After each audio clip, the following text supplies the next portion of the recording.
Here are some 21st century books that you have to read. Are you a groovy witch? Then you should read Witchcraft for Wayward Girls by Grady Hendrix. This book is set in the 1970s in Florida, where we are following a bunch of teenage girls who are pregnant that go to an unwed home for mothers.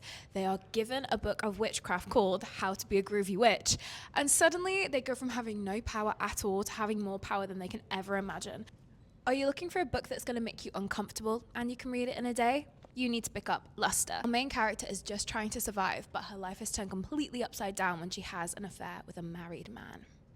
We need more books that focus on female friendships. I hear you say, well, lucky for you, you should read The Women. Having a friendship that changes your life is a feeling quite like no other, and in this we're following Frankie and her two friends as they are nurses in the Vietnam War, and their bravery and their actual friendship of knowing one another is what changes both their lives and the people around them.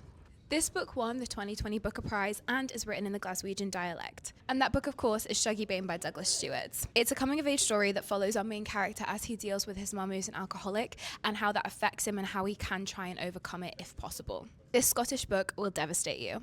This book is based on the adventures of Huckleberry Finn, but you don't need to read it to understand James. In James, rather than following Huck, we're following Jim the slave as he goes through his trials and tribulations to try and find some semblance of freedom. It's a tense novel that is completely unforgettable and will stay with you forever.